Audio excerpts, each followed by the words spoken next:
शराब घोटाले की के कंपनी बेनकाब, प्रश्न चिन्ह। जवाब मिलेगा, लेकिन बड़ी खबर आप तक पहुंचा दे। दिल्ली के मुख्यमंत्री अरविंद केजरीवाल को कोर्ट ने 28 मार्च तक ईडी के रिमांड पर भेज दिया है। ईडी ने कोर्ट से केजरीवाल की 10 दिन की रिमांड मांगी थी, लेकिन कोर्ट ने अरविंद केजरीवाल को 6 दिन की रिमांड पर अब भेज दिया है। 28 मार्च तक अरविंद केजरीवाल ईडी के रिमांड पर रहेंगे। सवालों की वो फहरिस्त होगी जो कि अरविंद केजरीवाल के सामने रखी जाएगी और जवाब यहां पर तलाशे जाएंगे। ईडी को 6 दिन मिले हैं केजरीवाल से पूछताछ के लिए। अब इन 6 दिनों में ईडी क्या पता लगाने वाली है, कितने सबूत जुटा पाएगी? क्या अभी दिल्ली शराब घोटाले में कोई और बड़ा किरदार बाकी है जिसका सामने आना जरूरी है? जिस 12% के घोटाले ने पूरे सिस्टम को हिलाकर रख दिया, उसकी आखिर पूरी हकीकत क्या है? इस स्पेशल रिपोर्ट में देखिए शराब घोटाले के कंपनी की एक कर कैसे यहां बेनकाब होती तस्वीर सामने आई है।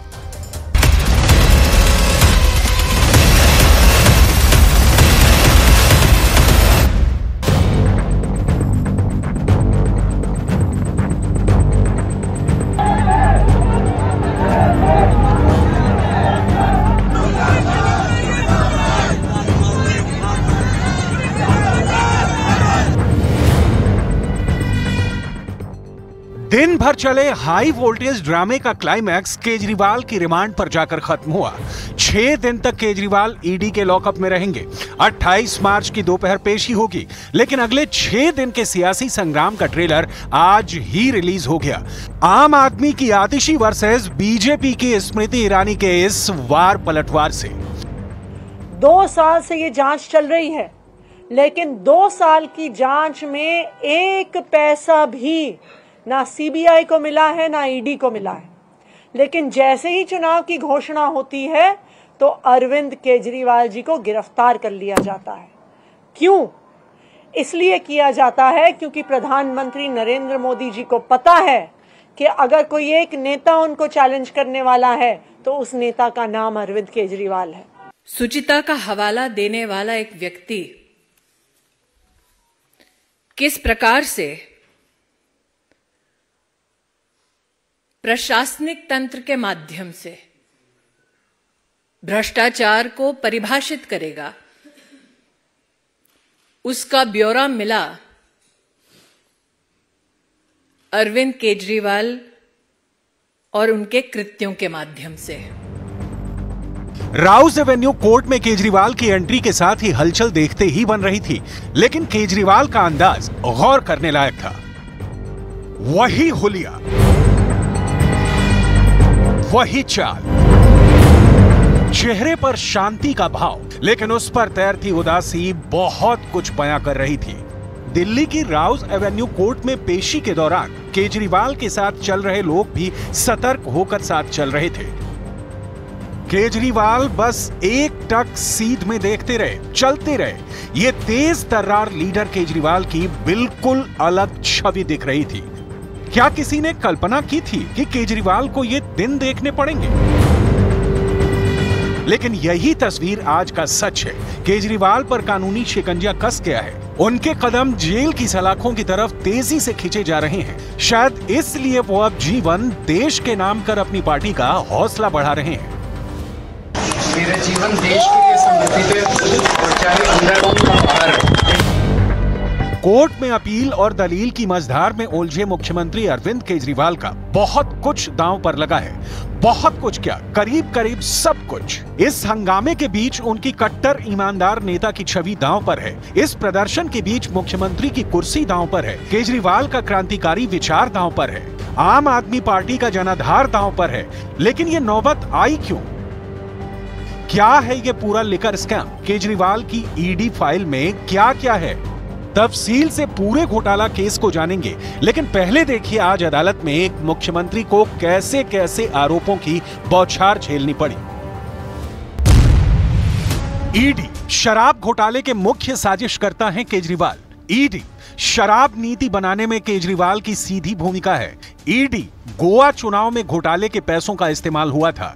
ईडी केजरीवाल ने भ्रष्टाचार का बहुत बड़ा षड्यंत्र रचा है।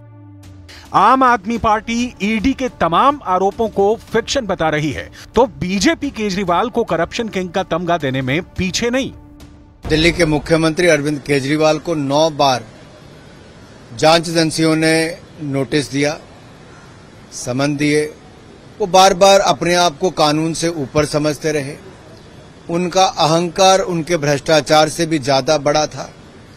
घोटाला तो किया ही, लेकिन जांच एजेंसियों का सामना करने से भी भागते रहे। जब जांच शुरू हुई उसी समय अरविंद केजरीवाल ने ये शराब नीति वापस ली, तो उसी दिन तय हो गया था कि इन्होंने अपनी गलती स्वीकार कर ली है। इनको पता था कि हमने घोटाला किया, चोरी किया, भ्रष्टाचार किया है।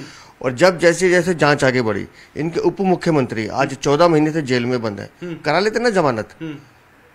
न्यायालय गए, न्यायालय ने जब मना कर दिया, ये तथ्य सामने आ गए कि हाँ चोरी की है, और खुद भी जांच से बचने के लिए नवंबर से लेकर आज मार्च तक जो नौटंकी, राजनीतिक नौटंकी अरविंद केजरीवाल ने की, पूरी दुनिया, पूरे देश ने देखा है। कोई भी विपक्ष का कोई लीडर अगर बीजेपी के जुल्म जबर के खिलाफ बोलता है तो उसके घर पे ईडी आती है, उसके घर पे सीबीआई आती है, इनकम टैक्स आती है, और ये अनडिक्लेयर्ड इमरजेंसी की तरह देश के हालात हो गए हैं। एक तरफ ईडी के आरोपों की बौछार केजरीवाल पर पड़ रही है, तो उनकी पार्टी के कार्यकर्ता सड़कों पर वाटर कैनन की मार झेल रहे हैं। लेकिन जिस षड्यंत्र का हल्ला है वो क्या है, जिस एक घोटाले में केजरीवाल एंड कंपनी पूरी की पूरी नप गई है, वो है क्या, इसे सिलसिलेवार ढंग से जानते हैं। सिर्फ सॉलिड तफ्तीश और तथ्यों पर नजर डालते हैं। ये तारीख थी 17 नवंबर 2021। दिल्ली सरकार ने दिल्ली में नई आबकारी नीति लागू की। इस नीति से राजस्व में इजाफे का दावा किया गया, लेकिन इसी के अगले साल जुलाई 2022 में दिल्ली के मुख्य सचिव ने इस आबकारी नीति में पर्दाफाश किया। इस कथित घोटाले की शिकायत सीधे एलजी से की गई, जिसके बाद इस फाइल पर एक्शन शुरू हो गया। उप राज्यपाल वीके सक्सेना ने शराब घोटाले की सीबीआई जांच की सिफारिश कर दी। सीबीआई ने मामला दर्ज कर जांच शुरू की, तो पैसे के हेर फेर के केस में ईडी भी अलर्ट हो गई। सीबीआई और ईडी ने आरोप लगाया कि आबकारी नीति को संशोधित करते समय अनियमितता की गई थी। लाइसेंस धारकों को अनुचित लाभ दिया गया था। इसमें लाइसेंस शुल्क माफ और कम किया गया था, जिससे सरकारी खजाने को 144.36 करोड़ रुपए का नुकसान हुआ। मतलब ये कि थोक के भाव शराब के ठेके बांटे गए, औने पौने दाम पर लाइसेंस दिए गए। 17 अगस्त 2022 को सीबीआई ने इस मामले में 15 लोगों के खिलाफ एक एफआईआर दर्ज की थी, जिसमें एक नाम दिल्ली के तत्कालीन उप मुख्यमंत्री मनीष सिसोदिया का भी शामिल था। काफी दिनों चली जांच के बाद 25 नवंबर को सीबीआई ने 7 लोगों के खिलाफ चार्जशीट भी दाखिल की। फिर गिरफ्तारी का सिलसिला शुरू हुआ। डिप्टी सीएम मनीष सिसोदिया 26 फरवरी 2023 को गिरफ्तार कर लिए गए। सिसोदिया के बाद राज्यसभा सांसद संजय सिंह का नंबर लगा। अक्टूबर 2023 में संजय सिंह भी जेल भेज दिए गए। नवंबर 2023 में अरविंद केजरीवाल को भी ईडी ने पहला समन्स थमा दिया। दिल्ली शराब घोटाले में मुख्यमंत्री अरविंद केजरीवाल का नाम सबसे पहले मूंगटा श्रीनिवास सुलू के बयान के बाद आया। मूंगटा ने बताया कि साल 2021 में उसने दिल्ली में शराब कारोबार के निजीकरण का विज्ञापन देखा और 16 मार्च 2021 को दिल्ली पहुंचकर इस सिलसिले में केजरीवाल से मुलाकात की। मुलाकात के दौरान केजरीवाल ने तेलंगाना के तत्कालीन सीएम केसीआर की बेटी के कविता का जिक्र किया और बताया कि उन्होंने शराब कारोबार पर उनको अप्रोच किया है। साथ ही आम आदमी पार्टी को 100 करोड़ रुपए देने का ऑफर दिया है।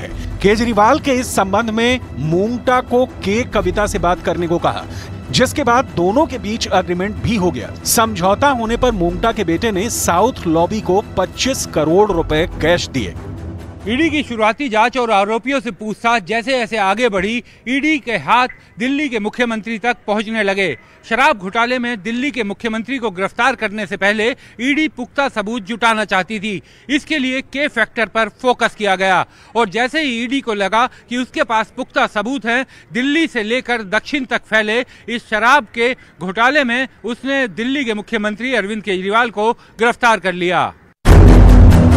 इसके लिए ईडी ने एक तरफ केजरीवाल के लोगों पर शिकंजा कसना शुरू किया तो दूसरी तरफ के कविता के करीबियों पर भी एक्शन शुरू कर दिया। एक तरफ ईडी ने केजरीवाल के डिप्टी मनीष सिसोदिया, सांसद संजय सिंह और विजय नायर को अपने शिकंजे में लिया तो दूसरी तरफ के कविता के करीबी अभिषेक बोइनपल्ली, मूंगटा, राघव रेड्डी और शरद चंद्र रेड्डी की भी घेराबंदी तेज की। ये घेराबंदी कारगर साबित हुई, घोटाले के तार जुड़ने लगे। जून 2021 में हैदराबाद के आईटीसी कोहिनूर में एक बैठक हुई थी। इस मीटिंग में विजय नायर ने कुछ फंडों पर चर्चा की थी जिन्हें हैदराबाद से दिल्ली ट्रांसफर किया जाना था। उन्होंने फंड ट्रांसफर की जिम्मेदारी दिनेश को सौंपी। दिनेश ने दिल्ली भेजे जाने वाले फंड के लिए के कविता के एक अन्य सहयोगी अभिषेक बोइनपल्ली से मिले। अभिषेक बोइनपल्ली की गिरफ्तारी के बाद ईडी के हाथ मूंगटा, राघव रेड्डी और शरद चंद्र रेड्डी की गर्दन तक पहुंचे और दम घुटता देख दोनों आरोपी सरकारी गवाह बन गए। तब दोनों ने वो नाम लिए जिन्हें ईडी घोटाले का मास्टरमाइंड मान रही है और वो नाम थे के कविता और अरविंद केजरीवाल। ईडी को दो नाम मिल चुके थे, बड़े नाम। दोनों को समन्स भेजे जाने लगे। 15 मार्च 2024 को हैदराबाद में ईडी ने के कविता से पूछताछ की और उसी दिन गिरफ्तार कर लिया। बस यहीं से केजरीवाल की गिरफ्तारी का काउंटडाउन शुरू हो गया क्योंकि ईडी पुख्ता सबूतों को जुटा चुकी थी, गवाह तैयार कर चुकी थी। केजरीवाल के खिलाफ आरोपों का पुलिंदा तैयार था। उनकी गिरफ्तारी का ग्राउंड भी सॉलिड बनाया गया। ईडी ने कोर्ट के सामने 28 पेज के दस्तावेज में दिल्ली शराब घोटाले से जुड़े कई सबूत पेश किए और कोर्ट को बताया कि क्यों अरविंद केजरीवाल की रिमांड उसके लिए जरूरी है। ईडी ने कोर्ट को बताया कि अरविंद केजरीवाल ही शराब घोटाले के मास्टरमाइंड हैं, क्योंकि दिल्ली की नई आबकारी नीति को बनाने में वो सीधे तौर पर शामिल थे। ईडी ने कोर्ट को बताया कि शराब घोटाले में 2 बार पैसों का लेन देन हुआ। ईडी को मनी ट्रेल की जांच में ये पता चला है कि हवाला के जरिए 45 करोड़ रुपए गोवा ट्रांसफर किए गए, जिसका चुनाव में इस्तेमाल हुआ। केजरीवाल के करीबी विजय नायर ने साउथ लॉबी की मदद से ये पैसे इकट्ठे किए और साउथ लॉबी को नई शराब नीति से फायदा पहुंचाया गया। ईडी की तरफ से कोर्ट में ये तक कह दिया गया कि पूरी आम आदमी पार्टी ने इस घोटाले से फायदा उठाया और आप एक राजनीतिक पार्टी कम प्राइवेट कंपनी ज्यादा है, जिसके कामकाज में शामिल हर व्यक्ति मनी लॉन्ड्रिंग में शामिल है। I made allegations which are borne out from the record. Whatever evidence is there, we are given to the ED के आरोपों पर केजरीवाल की तरफ से सफाई में भी बहुत कुछ कहा गया।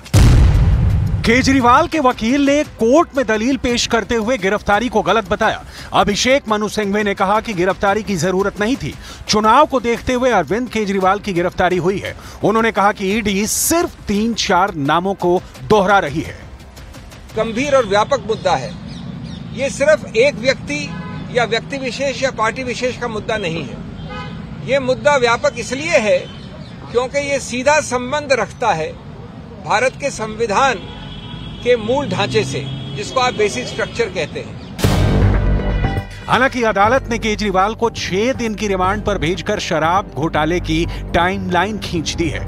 28 मार्च को अगला चैप्टर शुरू होगा। देखना यह है कि केजरीवाल का होता क्या है। और देखिए, इससे पहले अरविंद केजरीवाल के वकील अभिषेक मनु सिंघवी ने कोर्ट में केजरीवाल के रिमांड का सख्त विरोध किया। तमाम तरह की दलीलें दी गई। अभिषेक मनु सिंघवी ने आरोप लगाया कि चुनाव से पहले प्लानिंग के तहत केजरीवाल को गिरफ्तार किया गया। 75 वर्ष में कभी भी चुनाव के बिल्कुल शुरू में, चुनाव के आसपास एजेंसीज का दुरुपयोग ऐसे कभी नहीं हुआ। 75 वर्ष में पहली बार एक पदासीन मुख्यमंत्री को कल रात को गिरफ्तार किया गया है, पहली बार। कुछ हफ्तों पहले एक मुख्यमंत्री को मजबूर करके हटा के उसको गिरफ्तार किया गया। विपक्ष की बहुत बड़ी पार्टी, 125 साल से ज्यादा पुरानी पार्टी कांग्रेस के 94, 95, 96 के अकाउंट्स के विषय में 150 करोड़ से ज्यादा फ्रीज हुआ है। हमारे माननीय कांग्रेस अध्यक्ष, पूर्व कांग्रेस अध्यक्षा, सबने अभी आपके समक्ष 2 दिन पहले इस पर प्रेस कॉन्फ्रेंस भी की है। अभी हमको बता रहे हमारे मित्र लेफ्ट के, येचुरी जी खड़े मेरे साथ, उनको भी वैसे ही नोटिस आए हैं।